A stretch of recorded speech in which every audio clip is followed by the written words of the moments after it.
Amém. Vamos abrir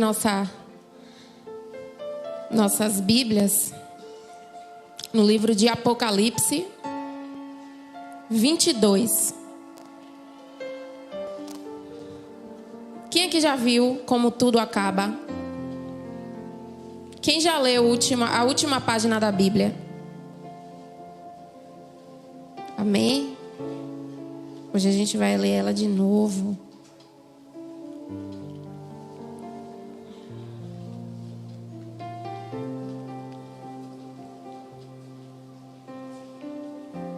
Então vamos lá. Apocalipse 22 diz assim: E ele mostrou-me um rio puro de água da vida, claro como cristal, que procedia do trono de Deus e do Cordeiro. No meio da sua rua e em cada lado do rio havia a árvore da vida, produzindo 12 tipos de frutos, e dava o seu fruto todo mês, e as folhas da árvore eram para a cura das nações. E não mais haverá maldição, mas o trono de Deus e do Cordeiro estará nela, e os seus servos o servirão, e eles verão a sua face, e seu nome estará nas suas testas. E ali não haverá noite, e eles não necessitarão de lâmpada, nem da luz do sol, porque o Senhor Deus os ilumina, e eles reinarão para sempre e sempre. E ele me disse: estas palavras são fiéis e verdadeiras. E o Senhor, o Deus dos santos profetas, enviou o seu anjo para mostrar aos seus servos as coisas que em breve hão de acontecer. Eis que venho rapidamente. Abençoado é aquele que guarda as palavras da profecia deste livro. E eu, João, vi estas coisas e as ouvi. E havendo-as ouvido e visto, prostrei-me para adorar diante dos pés do anjo que me mostrou estas coisas.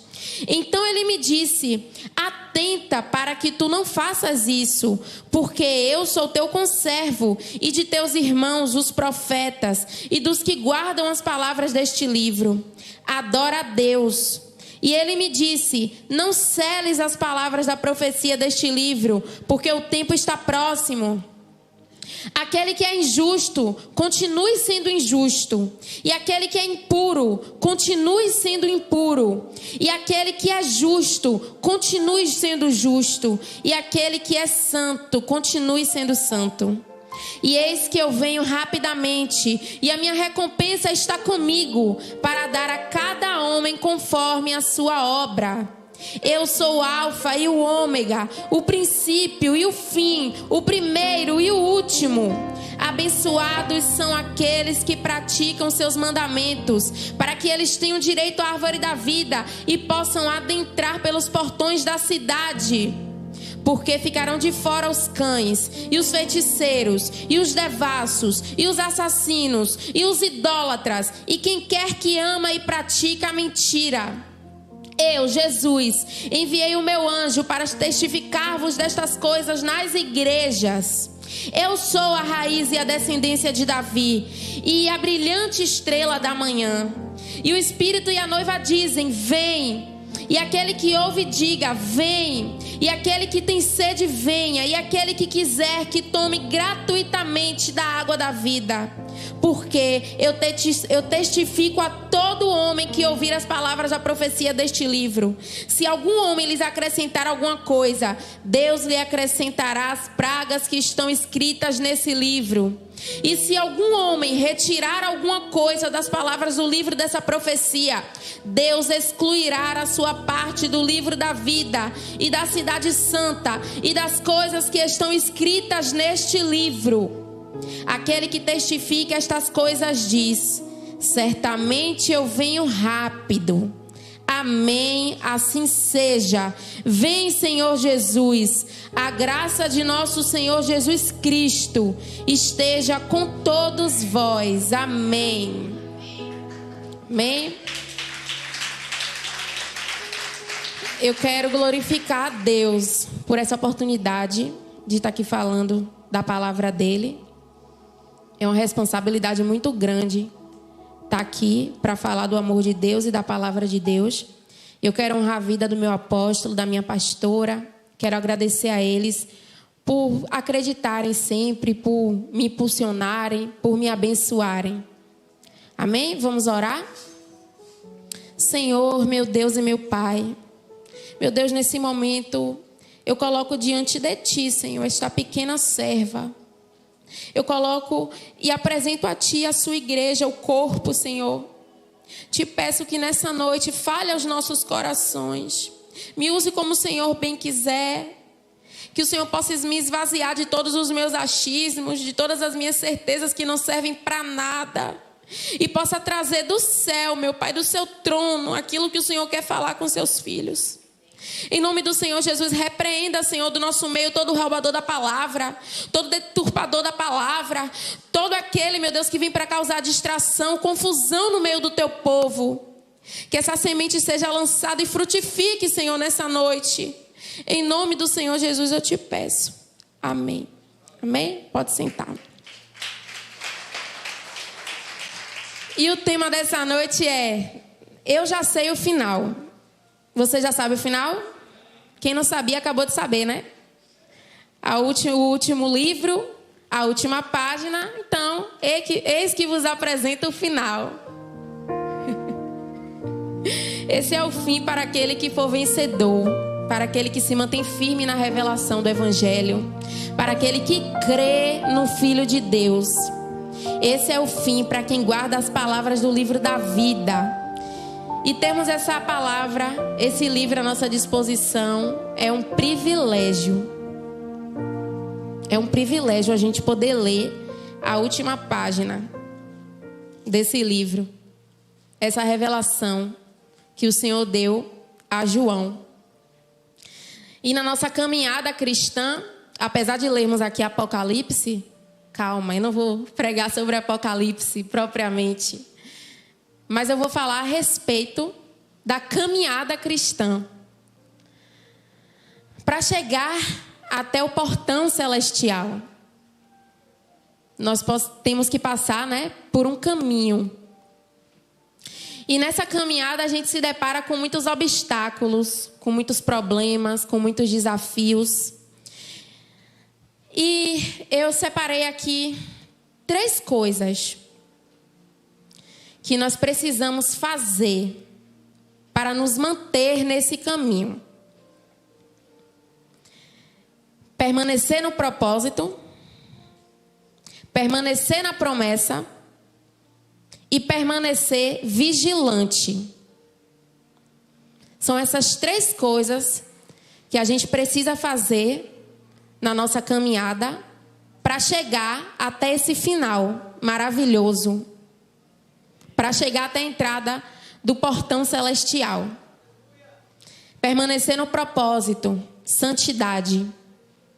Permanecer na promessa, esperança. Permanecer vigilante, sabedoria.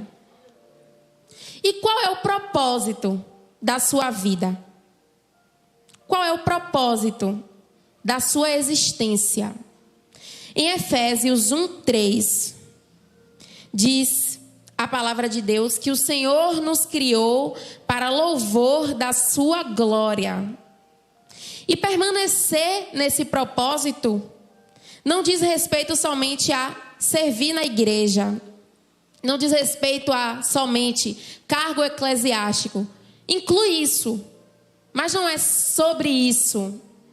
Permanecer no propósito é louvar, é engrandecer ao Senhor, é prestar louvor e glória a Deus em toda a sua vida, no que você faz, na sua profissão, no que você fala, no seu relacionamento com as pessoas. Permanecer no propósito é tudo isso. E o propósito é muito grande. Louvar ao Senhor. O Senhor nos criou para louvor da sua glória. Mas por que é tão difícil às vezes para a gente principalmente no início da nossa caminhada cristã, permanecer no propósito. Na minha humilde opinião, é difícil porque nós vivemos aqui, na terra. Tem a ver com o lugar em que nós vivemos. A palavra nos diz que o mundo jaz do maligno. E o nosso cotidiano, as tarefas do nosso dia a dia, a nossa rotina, os problemas sociais, tudo colabora para que você esqueça do propósito. As pessoas, as decepções, as expectativas que a gente coloca nas pessoas. Porque tem pessoas que não sabem que o propósito é maior do que as pessoas.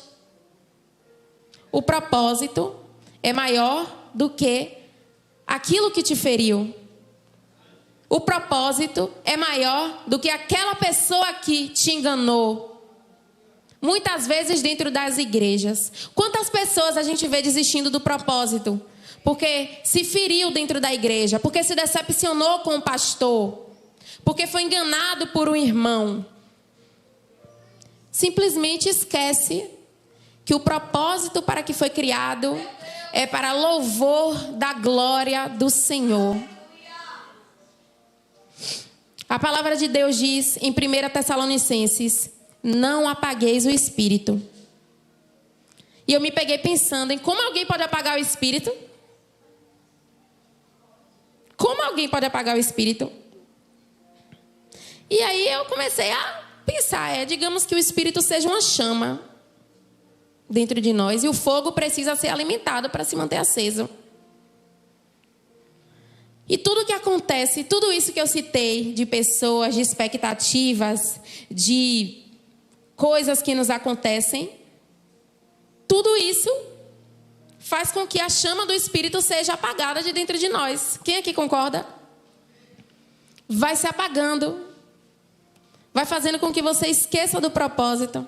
Então, uma das coisas que você faz para manter o propósito firme na sua mente é alimentar essa chama. É fazer com que essa chama não só se mantenha acesa continuamente, mas se mantenha muito forte dentro de você. O propósito de Davi era ser rei de Israel e o homem segundo o coração de Deus, ou seja, viver para louvor da glória do Senhor. E ele quase se esqueceu desse propósito quando ele pecou com aquela mulher de Urias, quando ele promoveu o censo. Mas ele tinha chama acesa. Ele tinha chama acesa porque a Bíblia nos diz que ele era um homem quebrantado, era um homem que buscava o Espírito. Ele era um adorador. E eu tenho certeza que foi o próprio Espírito que constrangeu ele a se arrepender e a acender novamente a chama. E a manter aquela chama acesa. E logo ele se lembrou do propósito.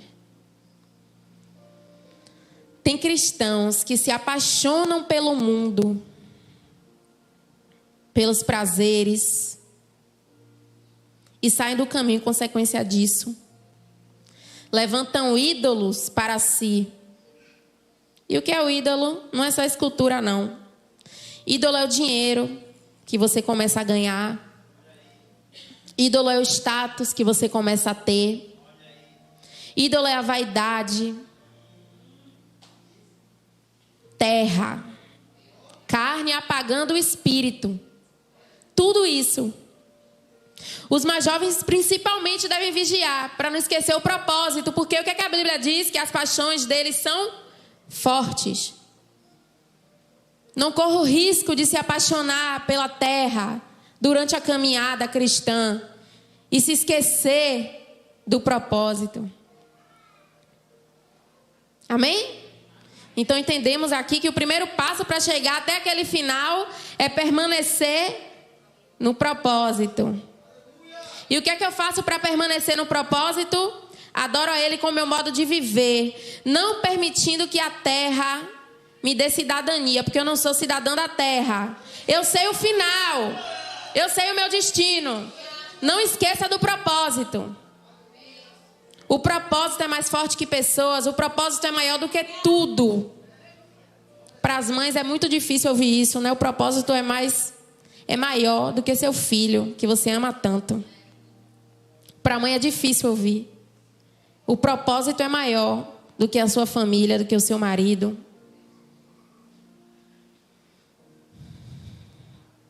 E o segundo passo, permanecer na promessa. Qual é o segundo passo que a gente deve continuar durante o caminho da nossa caminhada cristã? Fale comigo, permanecer na promessa. Isso. E qual é a promessa? O que ele prometeu a você, além do Espírito Santo e da salvação, que é o final. No final você vai receber dessa promessa. Mas as promessas que ao longo da nossa caminhada nós temos, o Senhor vai nos entregando. Você cumpre o propósito, você não se esquece do propósito, e aí o Senhor vai lá e entrega promessas a você. A uns ele promete vida, saúde. A outros ele promete família.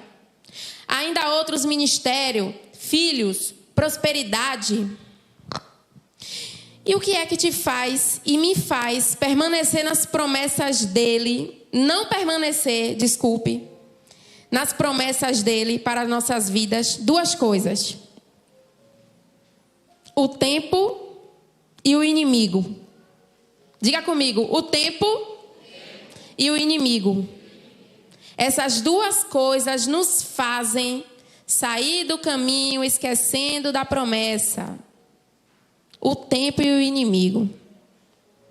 Geralmente aqui nessa fase se perde alguém que já tem um certo tempo de caminhada e está na espera dessa promessa.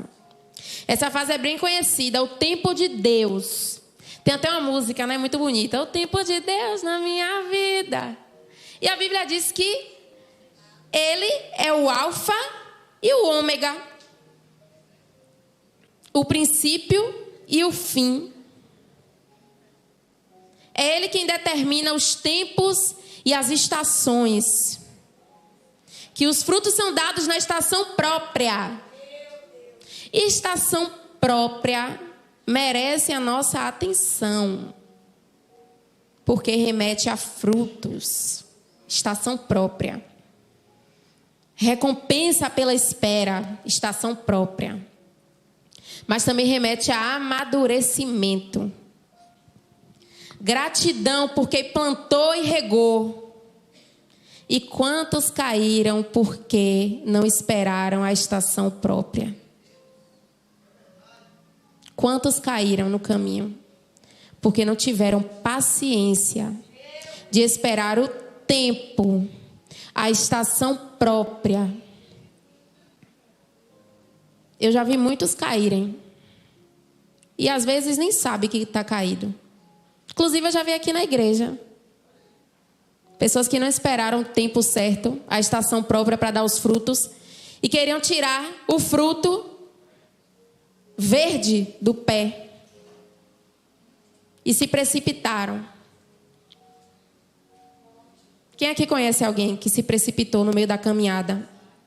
Não soube esperar o tempo. O Senhor, eu arrisco dizer que Ele é o próprio tempo. Se Ele diz que Ele é o alfa e o ômega, o princípio e o fim, Ele não só tem o domínio do tempo, como Ele é o tempo. Ele é o próprio tempo. Então, se você não espera o tempo, você não espera por Ele. É forte. Ele é o próprio tempo. Hebreus 6,15 diz: e foi assim que, depois de esperar pacientemente, Abraão alcançou a promessa. E foi assim que, depois de esperar pacientemente, Abraão alcançou a promessa. Espere. Espere a promessa. Permaneça no caminho. Tenha paciência. Ele é o tempo. Jeremias 29:11 diz: eu bem sei os pensamentos que eu tenho a vosso respeito, pensamentos de paz e não de mal, para vos dar o fim que desejais. Renovação da promessa. E eu não posso deixar de dar o exemplo do povo de Israel. Povo impaciente. Povo que sabia o propósito para que foi criado. Recebeu a promessa da parte do Senhor, de ser o povo escolhido, de ser o povo separado. E mesmo assim, pelo caminho, no caminho, eles não queriam esperar tanto. Eles achavam que a promessa estava demorando. E eles levantavam ídolos.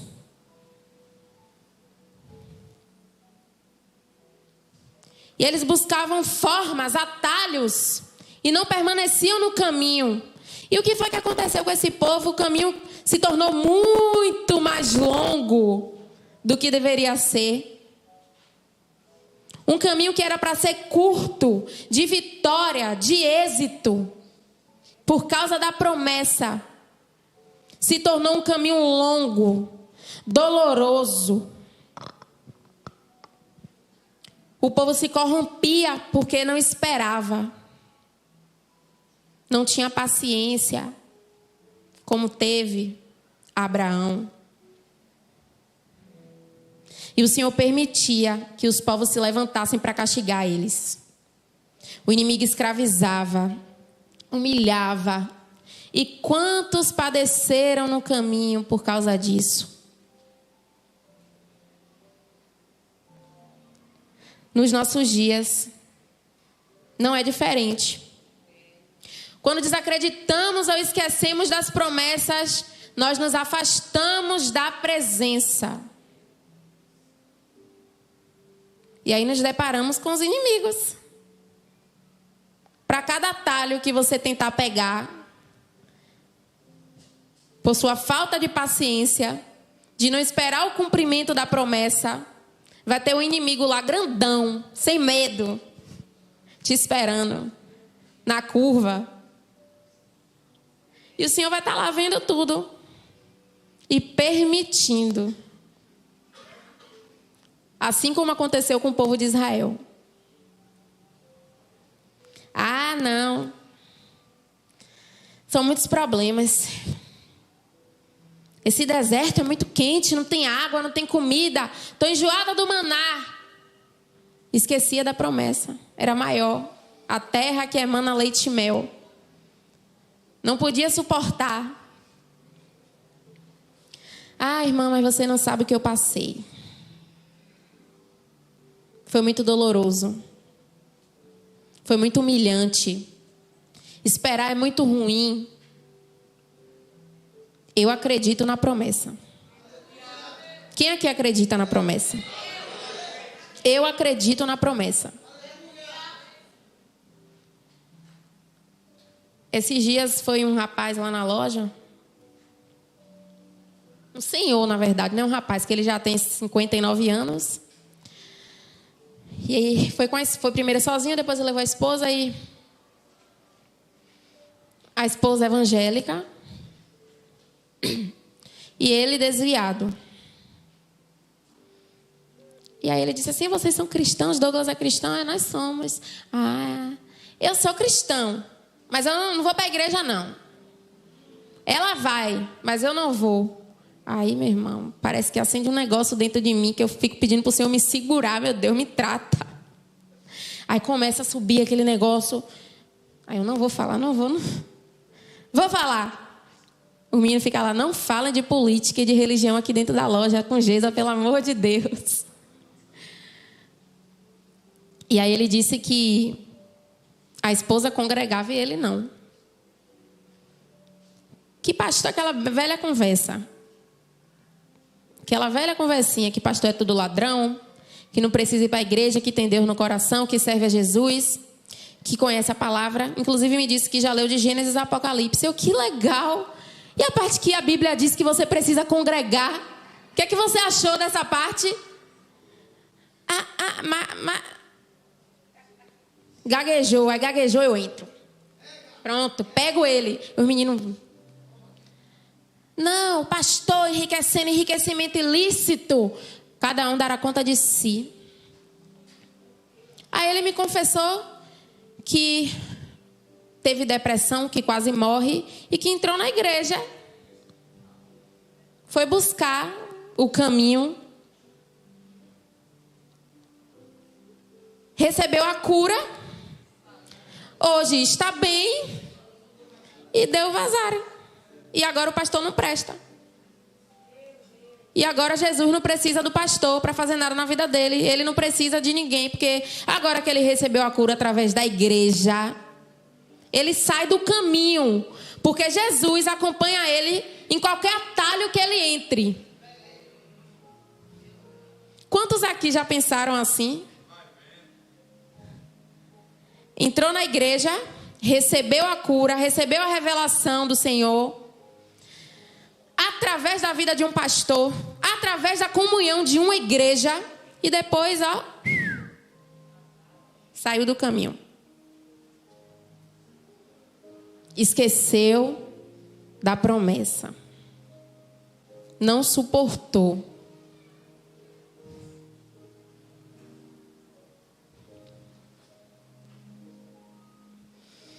Todos os que receberam promessas na Bíblia foram honrados com cumprimento, quando permaneceram crendo no caminho. Se afastou do caminho, adeus promessa. Tem uma música que fala que quem tem promessa de Deus não morre. Você se lembra de um rapaz chamado Sansão? Quem é que se lembra? O fim de Sansão, será que foi o fim que o Senhor planejou para ele? Será que Sansão cumpriu o propósito na sua integridade? Será que Sansão se lembrou das promessas enquanto caminhava? Não. Então não vá nessa de que tem promessa de Deus não morre, porque morre, viu, B? Morre e vai para o inferno ainda, se duvidar. Quem tem promessa de Deus morre e ainda corre o risco de ir para o inferno. Lembrei de um meme. O senhorzinho falando: rapaz, que negócio difícil é ser cristão. Não pode beber, não pode ir para festa, não pode trair a mulher e ainda corre o risco de ir para o inferno. Rapaz, que negócio difícil. Mas é isso, para receber daquele final que a gente leu aqui, Apocalipse 22, tem que se manter no caminho.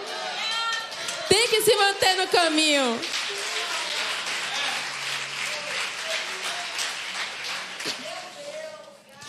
Os frutos virão. A estação está chegando, pode ser a próxima estação para você, a estação dos frutos. Sua filha está pronta, Senhor, eis-me aqui. Eu quero receber desses frutos. Então, permaneça crendo. Permaneça crendo, não se precipite. Não queira dar o fruto a pulso. Tem uns que acham que precisa porque precisa dar o fruto a pulso. Come a manga verde, bote sal. Só come a docinha quem espera. Estação própria. Não seja ingrato com quem regou. Não seja ingrato com quem cuidou, para que o seu fruto seja dado na estação própria. Quem é ingrato não está sendo só ingrato com Deus, que deu o propósito e fez a promessa. Está sendo ingrato também com quem cuida, com quem rega. Esse rapaz que eu relatei para vocês é um ingrato, porque depois de receber a cura através da igreja, a igreja não presta mais. E quantos já passaram por aqui, né? Você que já passou por aqui, olhe bem nos meus olhos. Se arrependa. Você foi plantado aqui, regado aqui. E na hora que estava chegando a estação própria para você dar o fruto aqui, o que foi que aconteceu? Deu ouvidos a Satanás, como Eva no jardim. E tentou arrancar a manga verde do pé. E ainda começou a jogar pedras nas outras mangas que também estavam verdes. E algumas conseguiu arrancar. Mas é muito melhor você esperar a estação própria no pé, plantadinha, do que você sair da árvore e ficar à mercê de alguém te guardar para você amadurecer. Se alguém te pegar e te jogar no lixo, se os bichos vierem e te devorarem, não há estação própria que mude a fruta que foi arrancada do pé antes da hora. Não tem como voltar. Então permaneça no caminho, acreditando na promessa, firme.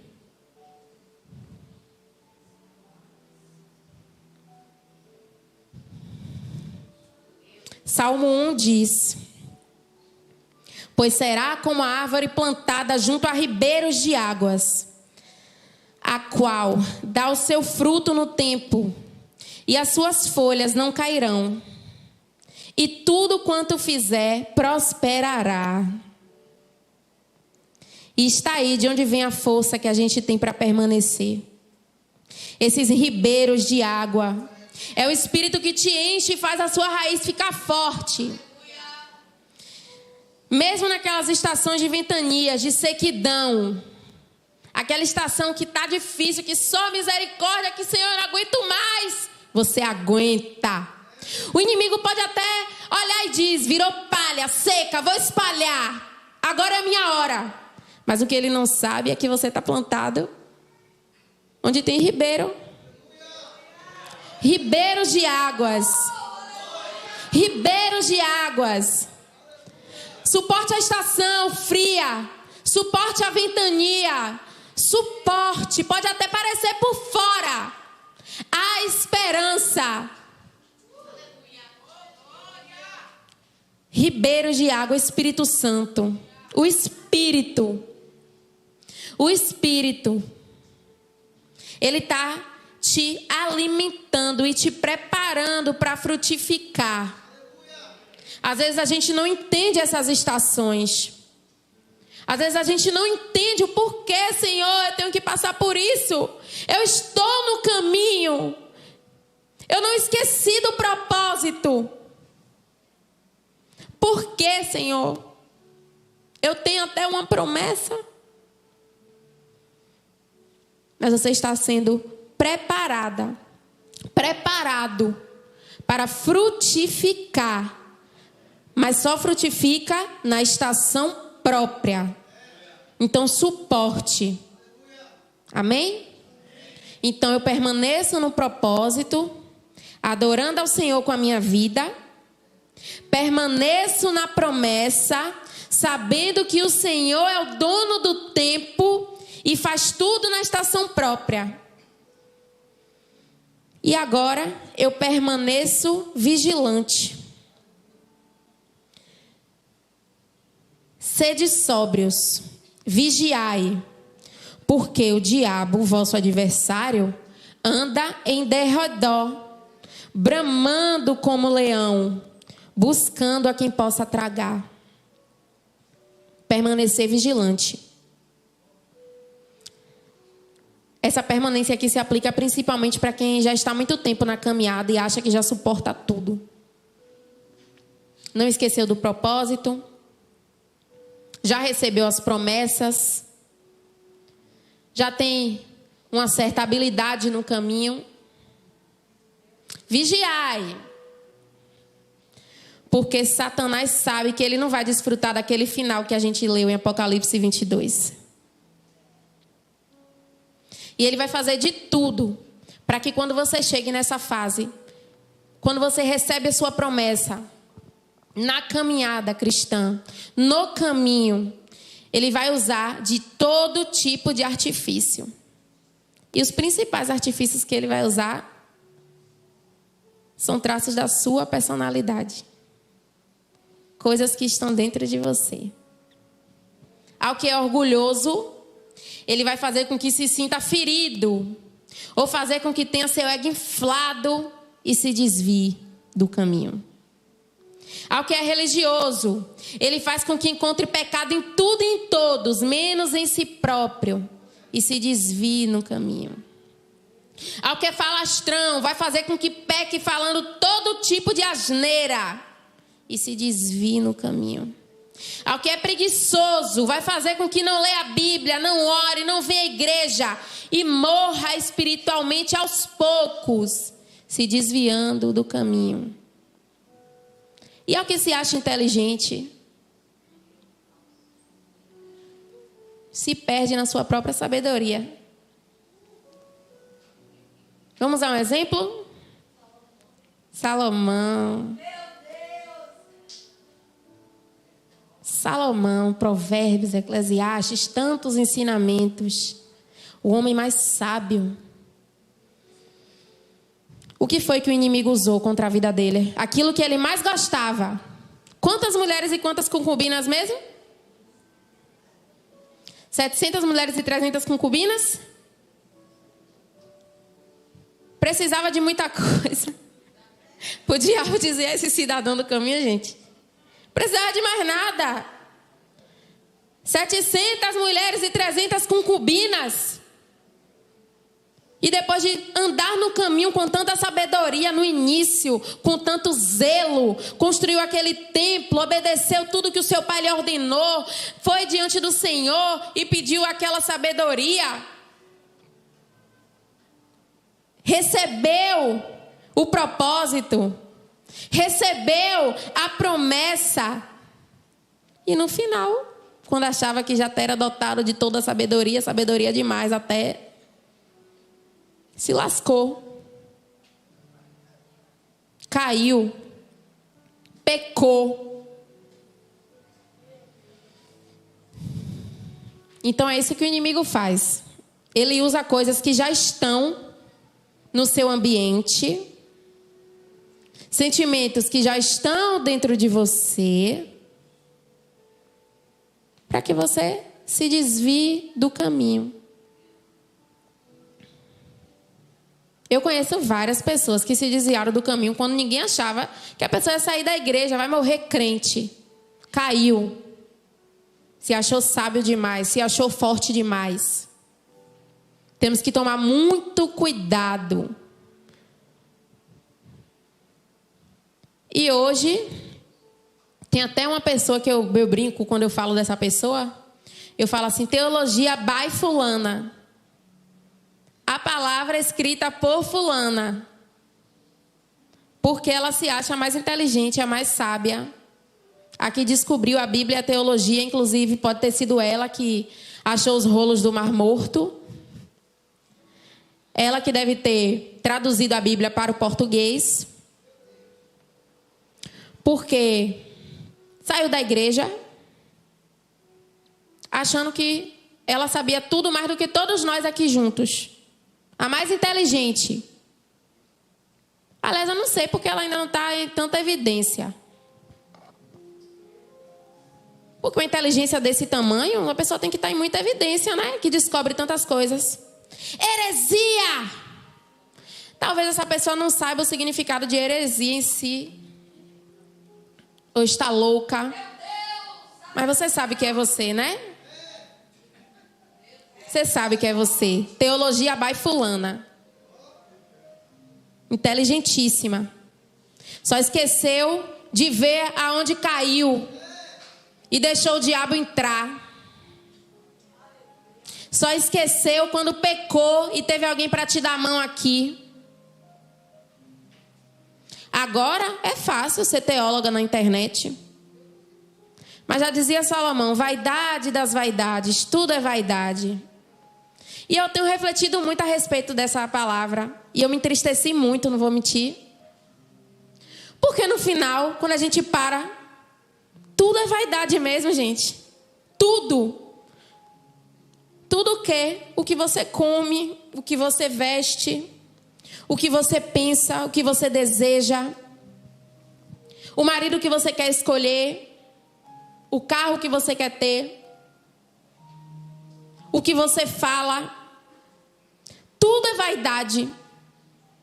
Tudo é vaidade. Eu fiquei tão triste. Bateu uma tristeza no meu espírito, porque eu descobri que eu sou uma vaidosa desgraçada. E comecei a pedir para o Senhor que me perdoasse. E o que é que você pode fazer? Eu e você podemos fazer para esquecer um pouco dessa vaidade? Lembrar do final. Apocalipse 22. O que é daqui da terra, que você vê aqui na terra, que você pega, que você come? O que é que você vai levar para esse final aqui?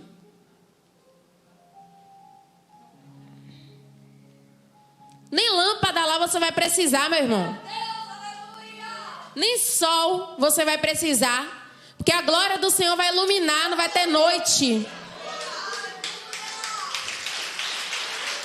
Vaidade das vaidades, tudo é vaidade. Quantos pecam por vaidade? Quantos pecam, se afastam do caminho, deixa a vaidade entrar porque não permanece vigilante. Lembre do caminho, permaneça vigilante no caminho.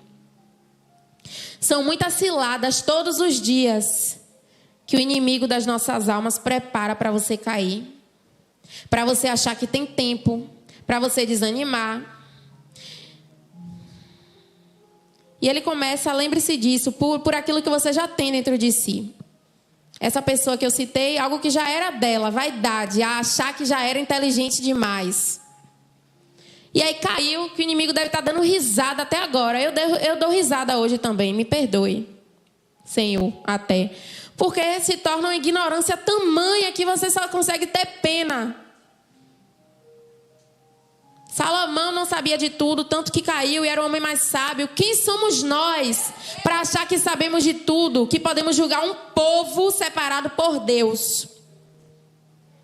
Permaneça vigilante. Então, no início da caminhada, cuidado para não esquecer do Tá muito fraco. No início, eu estudei tanto para trazer isso aqui para vocês hoje, pelo amor de Deus. No início da caminhada, cuidado para não esquecer do propósito. No meio da caminhada, cuidado para não desistir da E no final, quando receber a promessa, se mantenha Tá aí a fórmula para se manter no caminho. Glória a Deus.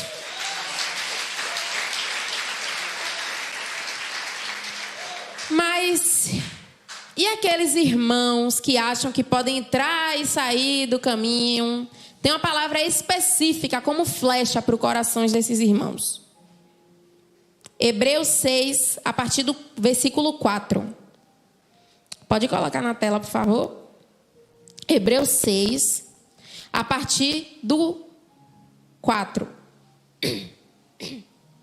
Diz assim: pois é impossível trazer de volta ao arrependimento aqueles que já foram iluminados, que já experimentaram as dádivas celestiais e se tornaram participantes do Espírito Santo, que provaram a bondade da palavra de Deus e os poderes do mundo por vir, e que depois se desviaram. Sim, é impossível trazê-los de volta ao arrependimento, pois, ao rejeitar o Filho de Deus, eles voltaram a pregá-lo na cruz, expondo a vergonha pública. Meu Deus, quando eu vi esse negócio aqui, eu falei, tá repreendido, eu desviar, Deus é mais. Aqui não.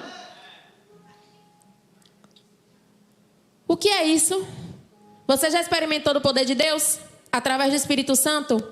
Já teve a revelação do mundo por vir? Recebeu a palavra? Provou da bondade? Se desviou? Sabe o que basicamente o autor de Hebreus está falando aqui? Não existe mais arrependimento para uma pessoa dessa. Você vai crucificar Cristo de novo? Você vai crucificar Cristo novamente? Vai expor Cristo à zombaria? Impossível renová-los ao arrependimento. Essa palavra é muito forte. Você então que comete sempre o mesmo pecado, conscientemente, que já experimentou de tudo isso aqui, não tem como você se arrepender de novo, a não ser que você vá lá crucificar Cristo de novo. Então, meus irmãos, se mantenham firmes no caminho. Firmes no caminho. Tiago 1:2 diz: bem-aventurado o homem que sofre a tentação, porque quando for provado, receberá a coroa da vida, a qual o Senhor tem prometido aos que o amam.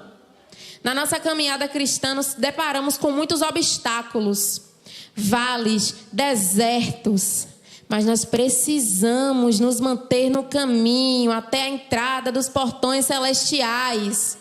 Você precisa se manter no caminho, independente do que lhe aconteça nesse caminho. Se mantenha no caminho. Evite as distrações. Evite se apegar ao que é terreno. Evite se encher de emoções que atrapalham seu discernimento.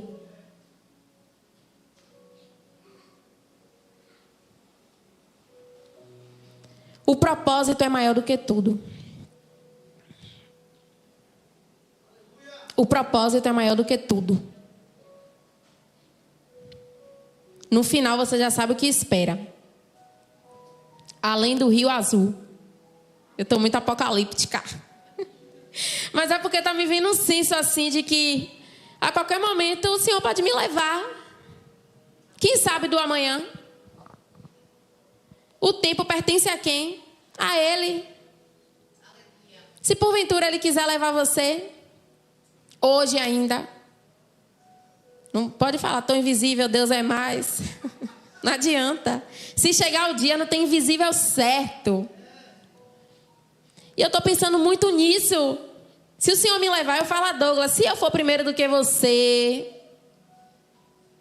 e aí? O que é que eu vou estar fazendo no caminho se o Senhor parar para pedir suas contas hoje? Como é que Ele vai te pegar? Vigilante, andando no caminho, sem olhar para a direita ou para a esquerda, sem ter levantado ídolos. Ele vai te pegar com a candeia cheia ou com umas insensatas, faltando um azeite. E aí nesse dia, meu irmão, não vai ter assim, ora aqui por mim, me dê um pouquinho. Ora aqui por mim, em nome de Jesus. Nesse dia não vai ter ore por mim que dê jeito. Não vai ter intercessão que funcione. Se chegar o dia do Senhor te buscar no caminho, já foi. Vai ser o que você fez. Vai ser o que você estará fazendo. É por isso que ele diz: seja vigilante. Vigiai, pois não sabeis o dia e nem a hora que há de vir o seu Senhor. O que o seu Senhor vai te pegar fazendo? Antes eu pensava muito mais nisso quando eu era mais nova, que eu estava na igreja, que eu tinha medo. Minha mãe dizia que quando Jesus voltasse, Jesus ia voltar como um ladrão de madrugada. Pense aí, ainda era de madrugada. E que o que é que Jesus ia me pegar fazendo? E o que é que eu fazia escondido dela? Porque ia passar tudo no telão. Eu, meu Deus, tô lascada. Se passar tudo no telão, minha avó me pega. Minha mãe é boazinha, mas minha avó não passa a mão. O que é que vai passar no telão naquele grande dia sobre a sua vida? O que é que vai ser mostrado sobre o que você fez no caminho? Você andou no caminho? Guardou a promessa? Não esqueceu do propósito? Ou se distraiu? Ou pegou atalhos? Ou levantou ídolos para adorar? Lembre do telão, viu? Lembre do telão. Eu vou começar a me lembrar. Foi bom, Espírito Santo. Obrigada. Porque tem horas que a gente se distrai tanto com isso aqui, com a terra, que a gente esquece de Apocalipse 22. Mas Apocalipse 22, além de ser um lembrete, uma promessa, é um consolo para as nossas vidas. Porque, tem gente que parece que nasceu para sofrer, não é não? Tem gente que parece que nasceu para sofrer. Eu tenho uma tia, a bichinha. Parece que a bichinha nasceu para sofrer. Crente, não se desviou do caminho. Mas, quando eu lembro assim, não, Jesus vai voltar e ela vai ser feliz, isso aqui não importa. Isso é o maior consolo. O que viveu aqui não importa. Apocalipse 22 está chegando. Você já sabe o final. Será que estaremos prontos quando Ele pedir a nossa alma? Ou será que a minha adoração será roubada pelos deuses com D minúsculo que vivem nos oferecendo atalhos diariamente?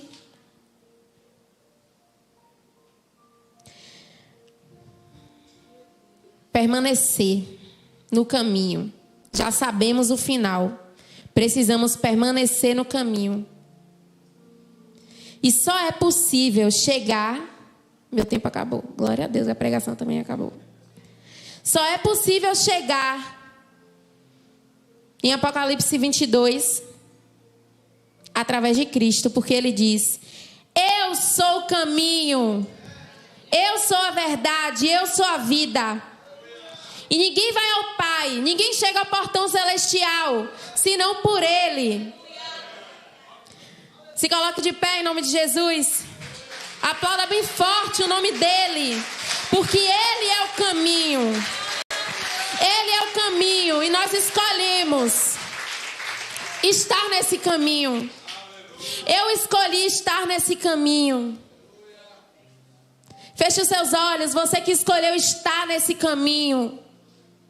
Obrigada, Senhor, porque o Senhor é o caminho.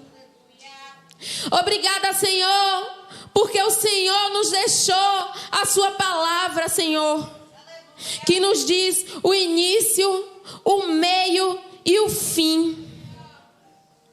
O Senhor não nos deixou enganados.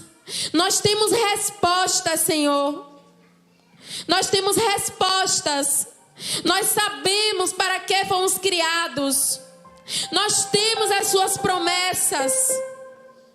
Nós temos as suas admoestações. Obrigada, Senhor, por ser o caminho em que nós escolhemos. Obrigada porque o Senhor nos sustenta nesse caminho. Obrigada porque o Senhor nos deu o Espírito Santo, que nos direciona nesse caminho, nos guia nesse caminho, nos consola nesse caminho que por vezes é tão doloroso. Que as nossas dores não apaguem, Senhor. Não apaguem as suas promessas da nossa mente.